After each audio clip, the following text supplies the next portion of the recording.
Thank you all very, very much for coming today. My name is Justin Murphy, and I'm the Deputy Executive Director of the NTE program and the Special Assistant to the CIO of the Department of Justice. On behalf of the CIO of the Department of Justice, Vance Hitch, Bob Bomer, the Chairperson of the Global, Richard Spires, the CIO of DHS, and Donna Roy, the Executive Director of NTE. I'd like to first welcome everybody for coming today.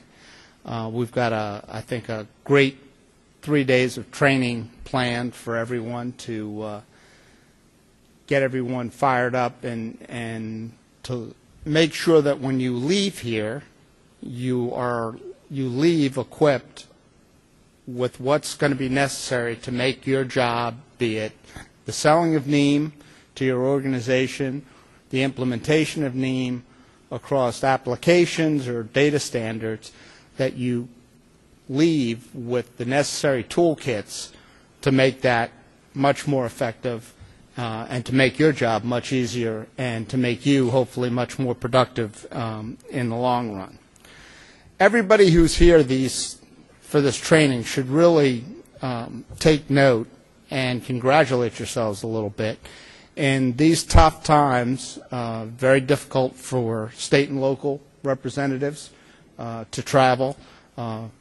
Industries tightened their belt significantly, and to recognize the importance of NTE as it spans the federal, state, local, and tribal communities in the United States is a testament for all of your organization's visions looking forward. So please take our heartfelt thanks for your attendance and for your being here and participating with us throughout the week. So before I get into the panels that we're going to discuss on the executive session today, let me just go over the basic housekeeping rules for the next couple of days for those of you who are going to be here with us. We are going green for the conference, for the training session, so there's no printed agenda. The agenda is online right next to the registration. Each of the tracks has a PC set up with the agenda listed out there on it. And you also should all have received this little agenda at a glance, which has the highlights of the agenda produced or reproduced for you on it. So if you need something specifically, feel free to grab any of us who will be here all week, any of the staff, anyone associated with the NTE program, and we'll get you pointed in the right direction. Make sure that you visit the NTE Cafe in the lobby next to the registration area. There'll be continuing information presented there as well. For those of you in the social media, we are going to utilize Twitter throughout this conference, and there is a table set up where you'll be able to view all of the tweets, I guess, as they come through, as well as directions on how to become an active participant in that. And that's right in front of the registration group. There's a 37-inch plasma out there, as well as printed directions on how to participate. Tonight, after our presentation from 5 to 7, we're going to have a welcome reception. So please join us. We'll have a cash bar down in the south lobby, and we look forward to having some time to spend with all of you there. Also, there will be an attendees list that will be presented to everyone. It will be sent out in email form. So if we have your email in the registration, you'll get the attendees list. And both tomorrow night and Thursday night, there are going to be additional breakout sessions covering a number of topics. They'll start at 6:30 in various locations, but we're trying to give you the maximum amount of information. So there's going to be one on building a business case for NTE. There's going to be one specifically for family services, one for the health domains, one for the maritime domains. We're going to have a combined meeting of the MBAC and NTAC at that time as well. We're going to have one on Lexin and ULEX and UCore, an opportunity to sit down and ask the experts on that, and then also another session on XDEDXL, CAP, and ED. So there'll be any number of opportunities to get some additional in-depth information. There'll be sign-up sheets out in front of the breakout rooms. Make sure you take advantage of those opportunities. So with that all out of the way, let me explain what we've set up for you here for the next 3 hours, how we're going to go about this. We're going to start out, we have a panel established up front today, and we're going to start out talking about the value proposition both within an agency and across the federal government, and what are the drivers that are driving entities to adopt NEAM as a data standard.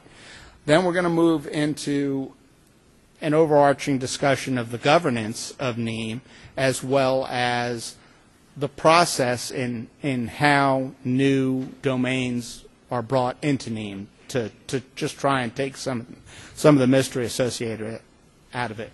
After that, we'll reset. We'll have 2 more speakers come up to talk about the importance of NEAM to industry and why industry should adopt NEAM in their product development and product standards. And then Donna Roy, the executive director, is going to come up and do a quick 15-20 minutes on the future of NEAM and where we're moving. After that, then we'll take another quick break, and Patrick Gannon is going to come up with a final panel that is going to talk about preparations and adoptions for data standards and emergency management as it relates to OASIS. So with that in mind, I'd like to introduce our first speaker. Phil Littell is the chief architect of ICE.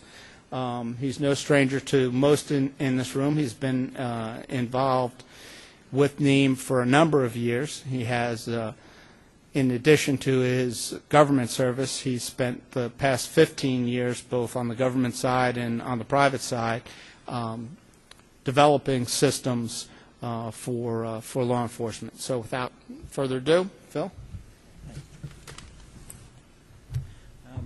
When Justin invited me to speak today, he wanted me to volunteer to talk about the value proposition of NEAM. And I'll try to do that, but I want to kind of have a quick survey of the audience, the people here, the folks. How many of you are part of the integrator community? Part of the people who develop systems for people like ICE? And how about from the business side, law enforcement or IT? And everybody else is here just for the party. Okay. So some of the information, I'm going to have a couple caveats for you. And while I'm here from ICE, and as Justin said, I am the chief architect, some of the things I'm going to say to you are going to be fairly candid and about what ICE has accomplished, some of the things that we need to do, some of the things we're hoping to see derive and derive some real value in the upcoming years. But this has been a big learning experience for the organization.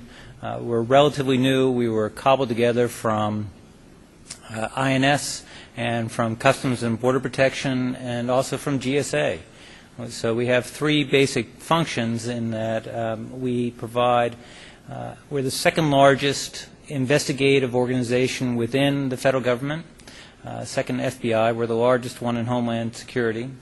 We have a detention function, which is to provide the services to house individuals who are in the process of being deported. And we also have Federal Protective Service, which is currently part of ICE, which oversees the security of government buildings across the country. And in that large collection of business processes and systems that help facilitate our mission users, we have a number of different challenges. We have a very diverse data model. We have a very complex set of systems that we have inherited and continue to modernize, but there's still lots of room to go.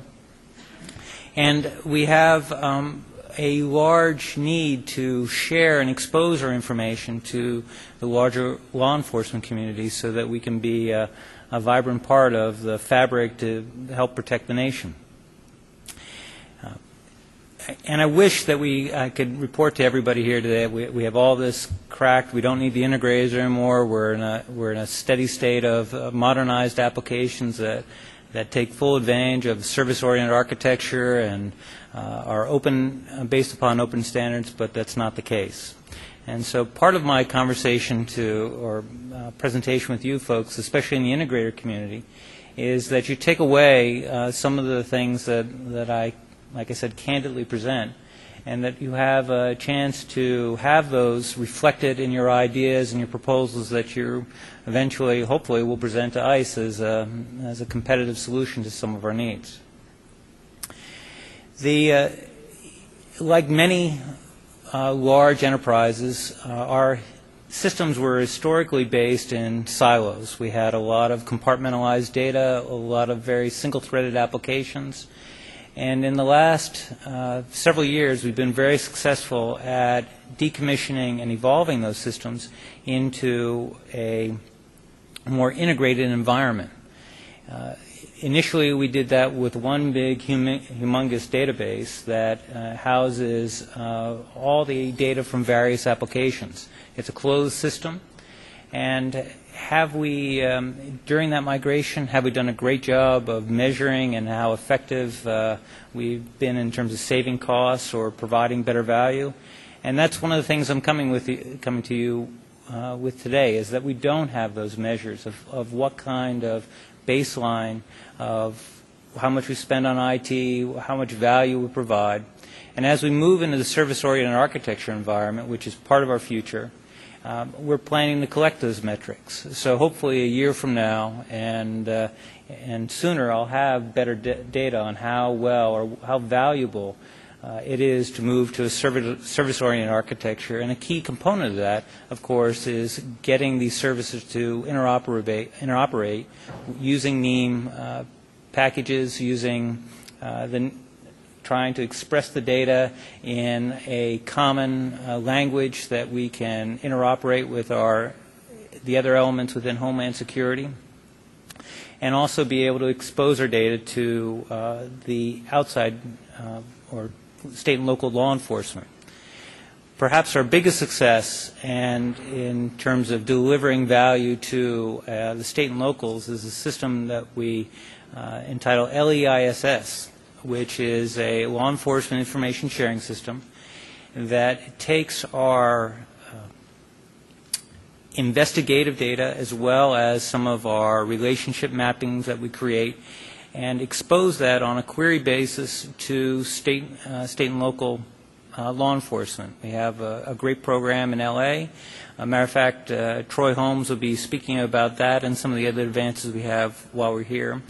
But again, what are the values, where are the metrics? And we're struggling to identify the difference between the value derived of using a standard or using a standard protocol versus the basic econometrics of return on investment or some of the other kind of simple measures that you would use in a business environment, which are a bit fleeting in the federal environment because we don't have a profit structure, we don't have a product that we're trying to distribute, so we can't necessarily say we saved $1.95 on this transaction or we've provided a better value to our consumers. But what we have to look at is the quality of the data that we provide and derive a set of subjective measures and try to monetize those as best as possible to really see what kind of value that we're returning not only to our internal users but also to our external consumers or the larger law enforcement community.